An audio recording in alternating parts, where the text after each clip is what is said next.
We talked a little bit about the man down in Portland who was caught literally on somebody's cam in their car throwing a rock through the windshield. And the guy got let off by police. He got cited for some nickel dime little thing. And he's just out there doing, bringing his joy to the world. We've got kind of the same thing that I talked about a little bit here down in Renton, kind of Issaquah, Renton area, which is to the south and east of me here in Bellevue. Man arrested for allegedly throwing rocks and debris on State Route 900 near Renton. Busy street, busy part of town. This guy's been out there for weeks and months, I think it's been. We've been hearing these stories. Hey, driving on State Route 900, got a rock thrown at my windshield, cracked my windshield. That has been kind of ongoing. Well, this guy finally got popped.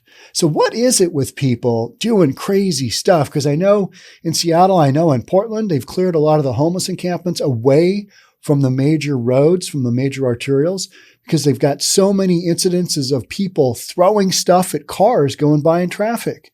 What is wrong with these folks? Let's jump on in. Let's take a peek. Let's see what the deal is.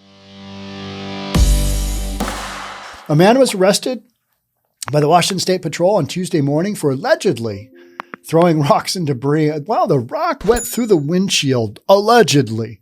Rock and debris on State Route 900 near 164th, near Renton. Shawn L. Perantie, spells it S-H-A-W-N. That's the wrong way. S-E-A-N. That's where you want to be. Perantie, 53, was taken into custody without incident. Perantie is accused of causing over $2,200 in damage and will be booked on charges of malicious mischief and reckless endangerment. What is that, $100 fine? It's probably nothing, right? This guy could have killed somebody. He could have taken somebody out. He didn't.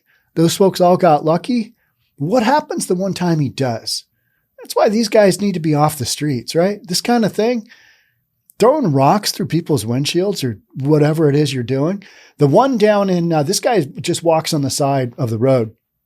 The guy down in Portland rides his bike. That's right. Rides his bike oncoming, as you would if you're a car going down a street, and then just lets loose. I think somebody pointed out he was a lefty. So he lets loose with a left arm throw into the windshield of car approaching.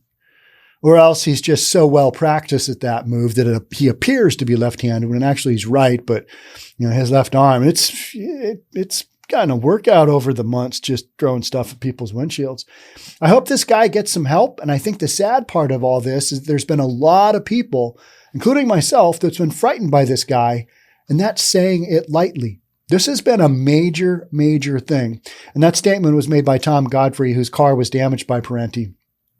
A lot of people in this area of town here in Seattle, here in the east side, have talked about, oh, yeah, I saw that guy.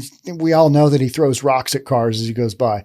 But unless you catch him in the act, unless you've got proof of it, it's kind of like, well, I saw it happen. Where's the car? Well, they just kept going. They kept driving.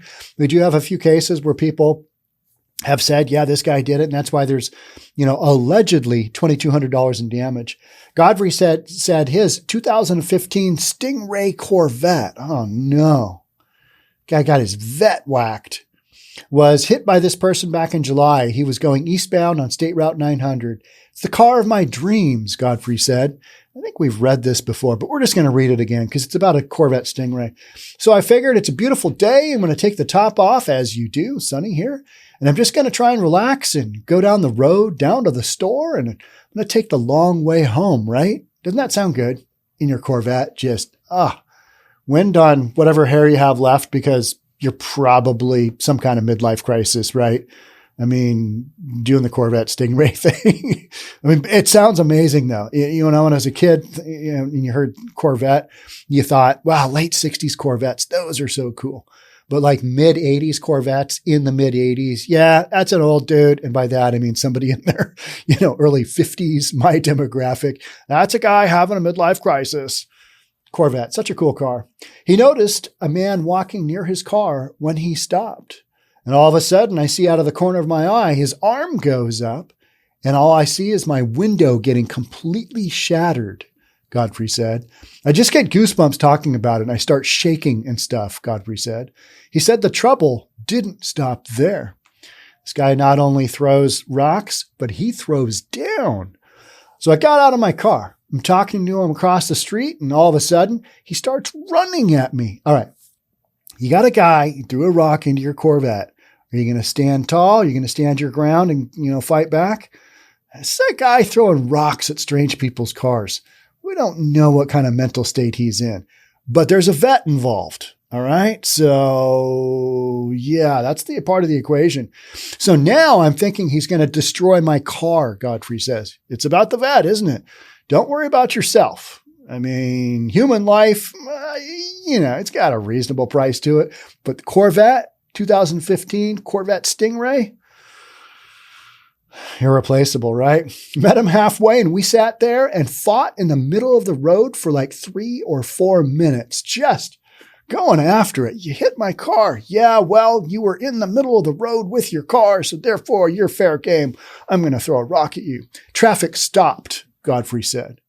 Godfrey said that during the fight, he tried to call 911. All right, I'm going to hit you with a right hook, but let me, with my left hand, dial up 911. What in the hell is he talking about? But he couldn't. Luckily, Dwayne Anderson, who owns a business near where it's happened, saw what was going on and called 911. There you go. Small business owner coming to the rescue. Yeah, that guy that's been throwing rocks at all my customers' cars outside on State Route 900. Yeah, he's fighting in the street with the guy with the vet. That's literally what he called in. It's not even funny, right? But what's so crazy is that we've got people out there that are so unhinged that their hobby is throwing rocks into people's windshields. I'm going to go out today. Yep, here's what I'm going to do. I'm going to ruin somebody's day.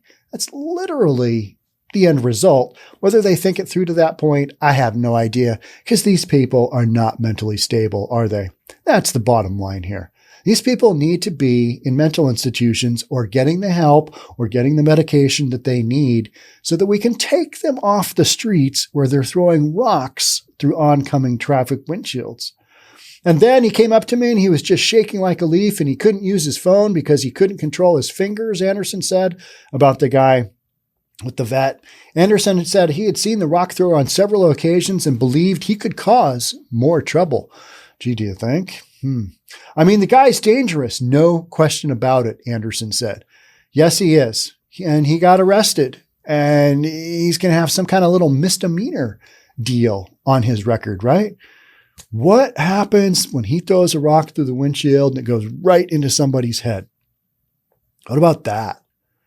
I think you should, for messing with people that are on the road, I think there should be much, much heavier repercussions. I think you should get some jail time because this is not an act of just light vandalism.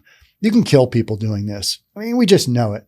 I remember maybe it was a year ago. I think I did a podcast or maybe I did a short. I can't remember what it was, but I talked about it. Somebody had thrown a toaster oven into oncoming traffic over in Seattle on I-5. One of these homeless encampments. This is before they swept them all out around the freeways. They even did that down in Portland because they knew, okay, let's see, we're looking at a map and there seems to be a lot of incidences with people throwing stuff at traffic where all these homeless encampments are underneath the interstate or underneath the state routes. Seems to be a correlation there. A lot of people near traffic. They seem to be picking up objects and hurling them at traffic. Okay, maybe, I'm just spitballing here, maybe if we clear out those homeless encampments, maybe we'll reduce some of these incidences. That's literally what they did. Seattle did it. Portland did it. A bunch of other cities have done it as well because they know, all right, you put crazy people and or people on drugs and or crazy people on drugs, any one of those combinations, and you've got a real recipe for disaster with those cars whizzing by because these people that are out of their minds just think, oh, this is a perfect opportunity for me to ruin their life and their windshield. Let's just throw this toaster oven onto incoming traffic and we'll just see what happens.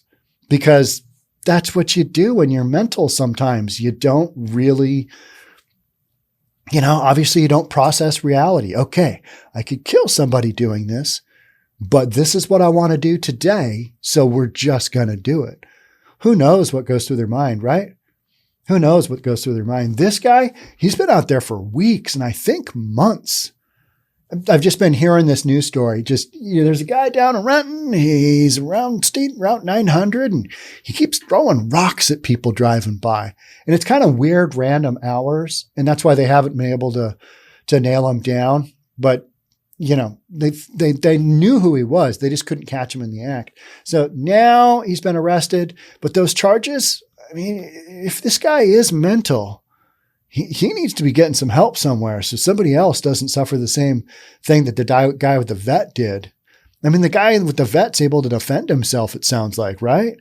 What about somebody who just, again, rock goes through windshield into head, takes the person out? What are the charges then? Homicide by rock? Don't know. But yeah, you've just got those varying levels of crime, right? To me, one of those things is I think you should have higher, repercussions, higher amount of jail time or something to get these people off the streets or get them the help that they need. But that's part of the greater problem, isn't it? We just don't have the resources in a lot of these communities to deal with all the nut jobs running around. Issaquah and Renton, I think they've got the resources to do something about it. Whether they can, whether they will, two different stories, right? But why is it that we're seeing kind of this rise in violence on the sides of our freeways, on the sides of our state routes, on the sides of our main arterials? You're seeing a lot of that stuff, and I also see it here in Seattle with the level of graffiti. It's like, okay, those aren't churchgoers that are doing all the graffiti on the sides of the interstate, on Interstate 5. Those aren't churchgoers doing that. These are people that are doing the urban art, which to me it's flat out graffiti and it's ugly. It's just ugly. Even if you've got a wall dedicated to it and it looks all pretty and that kind of thing, if you're spray painting public, whatever it is, concrete embankment, side of the road, side of a building, I'm a hard no-go on that. I'm a hard no-go on urban art. Banksy, that's one thing. That guy is truly an artist. He's the guy that pops up every now and then. Nobody really knows who he is. And he paints these amazing pieces of art. And those are literally art. But that's like saying that everybody's an artist that runs out there with a can of spray paint and just, paints like they're a third grader with, white spray paint on a concrete building or whatever. Just looks terrible most of the time. Vast majority, 99.999 whatever percent of the graffiti you see out there, it's ugly and should be removed. And that's why it's illegal, because it's a terrible look and it's illegal, right? So you've got people doing that along these major interstates. Why wouldn't they let's just toss a concrete block into oncoming traffic and see how this goes? Read a lot about those stories. That's why I wanted to bring this up, because this is one of those crimes that is ongoing that I don't think we have seen at this level in the past. If you're from the older generation, I'm just a little scooch older than me, do you remember these stories? You remember like one off every now and then. Crazy person. But I'm seeing this on multiple news outlets throughout the United States. People throwing rocks into traffic, people throwing whatever. Come up with a heavy device, throw it into traffic. Yeah. You could cause a major wreck. It could cause somebody, cost somebody their life. Cops got to deal with it. Bottom line is you got mental people, because no sane person says, you know what? I'm going to walk along Interstate 5 and just going to throw moderately heavy piece of whatever hard material into oncoming traffic. That is just not something normal people do. It's not something reasonable people do, right? And yet we got to deal with it. You got to read about these news stories and go, what in the world is going on with our population? It's a good question. I don't have the answers. I just know it's ongoing. That's why I cover it right here on News for Reasonable People. Thank you for being here. Thanks for being reasonable. We'll catch up on the next one. Bye for now.